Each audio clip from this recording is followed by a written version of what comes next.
Hi. இன்னைக்கு நம்ம பார்க்க போற கேஸ் என்னன்னு பாத்தீங்கன்னா, ஆஸ்திரேலியா இந்தியன் ஆரிஜின் இந்தியாவை சேர்ந்த ஒருத்தர் மர்டர் இருக்காரு.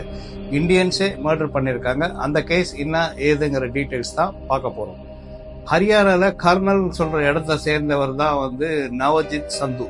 நவஜித் சந்து பேசிக்காவே ரொம்ப நல்லா படிக்கிற பையன்.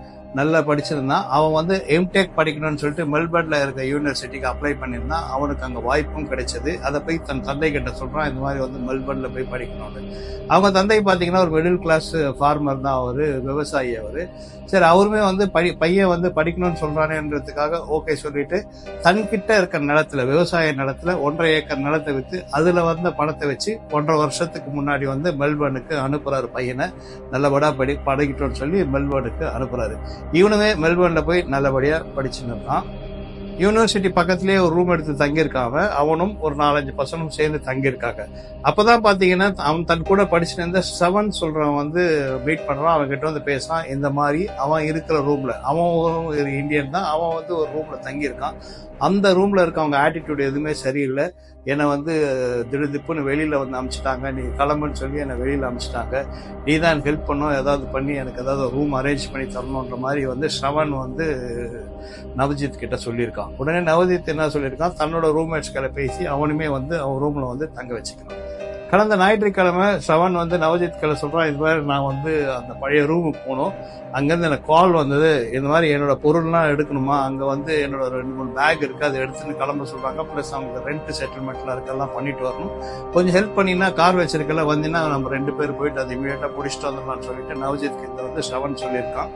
ஸோ நவஜித்துமே ஓகே வா போலான்னு சொல்லிட்டு 2 பேருமே கிளம்பி போறாங்க. அந்த இடத்துல போனோன்னு ஸ்ரவன் சொல்றான் நவஜித் கிட்ட, நீ கார்லயே இரு, நான் போயிட்டு இமீடியட்டா பேசிட்டு நான் எடுத்துட்டு வந்துடுறேன்னு சொல்லிட்டு அவன் உள்ளார போறான். நவஜித் கார்லயே உட்கார்ந்து நிற்பான்.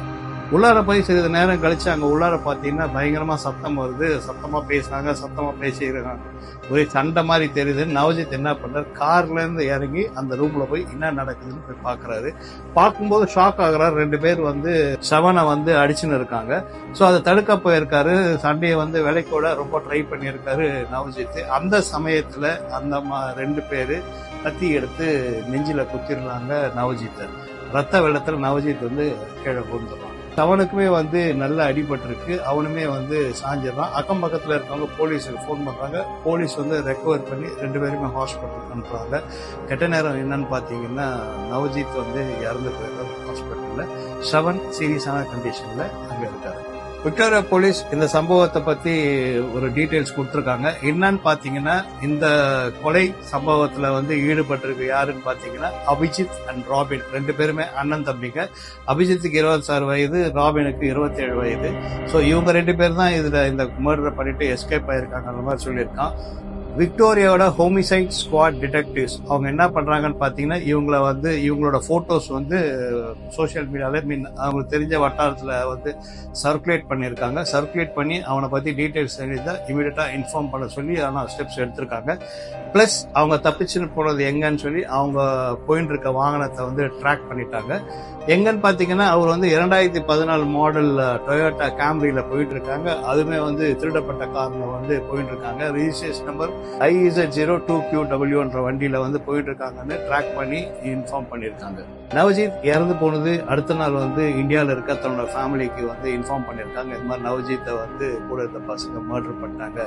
அந்த பசங்களுமே யாருன்னு பாத்தீங்கன்னா கர்னல் ஹரியானாவை சேர்ந்த பசங்க தான். அவங்க தான் மர்டர் பண்ணிட்டாங்க இன்ஃபர்மேஷன் இதை பத்தி ஜஸ்வீர்னு சொல்லிட்டு நவஜித்தோட மாமா கிட்ட கேட்டிருக்காங்க. அதுக்கு அவர் சொல்லியிருக்காரு, அவர் ரொம்ப கஷ்டப்படுறவரு நவஜித் அவங்க அப்பா. அவர் தான் கஷ்டப்பட்டு இவனை அனுப்பிச்சாரு. 1.5 ஏக்கர் நிலத்தை விட்டு தான் அவனை எம்டெக் படிக்க ஆஸ்திரேலியாவுக்கு அனுப்பிச்சாரு.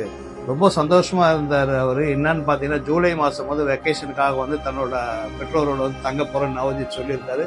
ரொம்ப சந்தோஷமா இருந்தாங்க. பட் அன்எக்ஸ்பெக்டடா இந்த மாதிரி ஒரு சம்பவம் ஆயிடுச்சு. அவனையே இழந்து போற நிலைமையில வந்துட்டாங்க சொல்லி ஜஸ்வீர் சொல்லியிருக்காரு.